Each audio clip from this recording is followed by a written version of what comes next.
Guys, today I am giving you a behind the scenes look of our seed starting process, our setup, what we use, how we use it, and our process for starting seeds here. It is March in Michigan, so we are on the early side of Michigan because our frost date is not usually until mid-May. So we are starting things usually no more than like 2 months out of our frost date. And right now we have some onions and tomatoes going and some peppers. And then I will also be starting some different types of flowers here shortly. So I wanted to just give you a look at what we use, what we don't use, what we like, and kind of what we are growing. So first, we use just these plastic Burpee brand seed starting systems. We got these years and years and years ago. I don't even know if they make these exact kind anymore, but we just reuse them. So oftentimes the Burpees brand will have the little soil pods in there that you add water, and then they kind of grow into a nice fluffy soil, and that's what you would plant in. But we just save the containers and then we buy a different soil to put in these every year. So this year we went with an organic seed starting mix. This I got right from Target, and I wanted to do organic this year, and I liked what I read on the package, so this is what we went with. And you're gonna wanna make sure you are doing a seed starting mix and not like a topsoil or something that's gonna be super dry or have a lot of sticks and things like that in it. You want something that's very soft and can hold water well, and that you won't have to fish around through a bunch of larger pieces of just like sticks and rocks and stuff like that. So the type of soil you start your seeds in is very important, so keep that in mind when you're looking at the brands and the type of soil you're going to go with. So those are the soil we put into these. So these have a pod area. I will show you one that isn't used. So these have the little sections right here, and then a greenhouse cover over top. I love starting mine with a greenhouse cover. It keeps the humidity in, helps with a fast germination. And then once the seeds are in there per the seed packet instructions and the soil is in there with the seed, then we will put the greenhouse cover on top.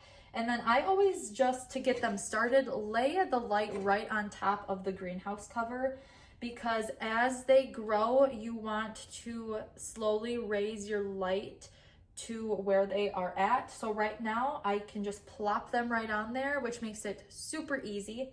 And then once they are all sprouted and all germinated and ready to go and ready to take the covers off, I will take this cover off and I will just hold them right above the seedlings, and they will stay there, and I will just slowly move them up as they get bigger and bigger until I just can take them off and they are well established.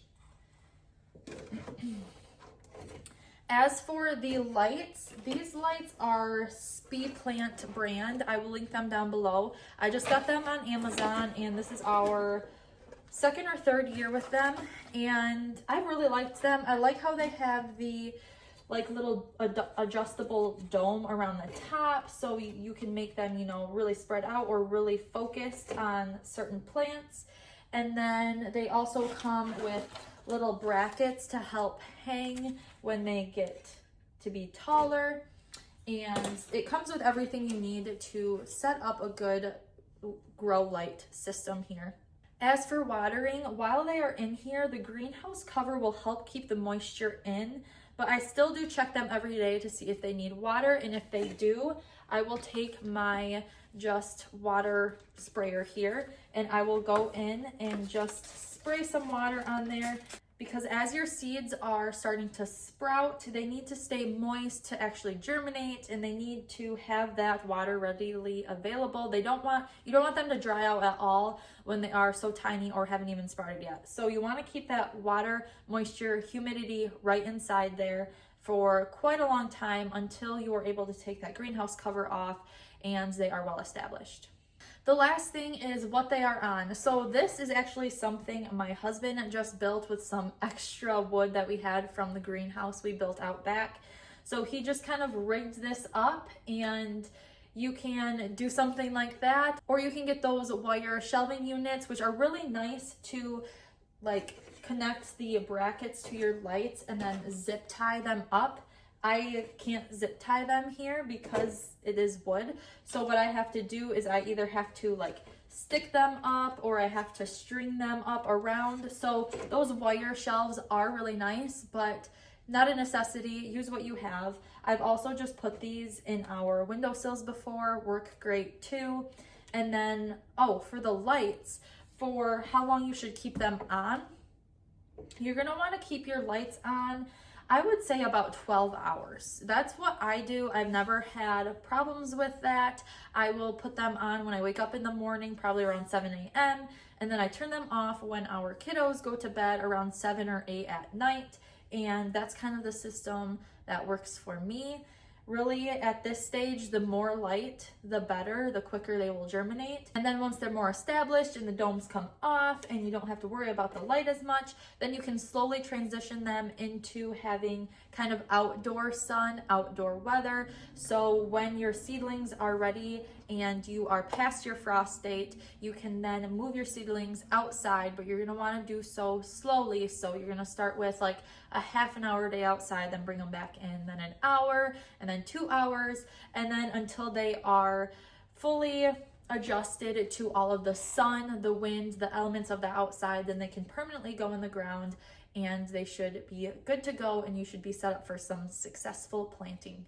Now, every time I do a gardening or seed starting video, I always get questions about where I get my seeds. So let me show you. I get all of my seeds from migardener.com. I am in Michigan and they are a Michigan business, so I love supporting local, but they are also just great quality seeds. Every seed packet, I believe, is only $2 a packet, so super affordable. And most, if not all, I think are heirloom seeds. Great family, great people, and I will link those seeds down below too. All right, so that is it for our seed starting setup. This is what we have.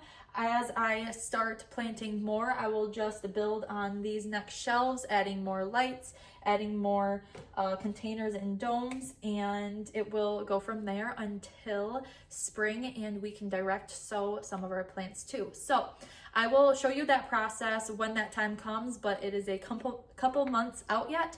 So if you have any other questions on our seed starting setup or any questions on seed starting in general, let me know in the comments, and make sure to subscribe and hit that like button, and I will see you next time.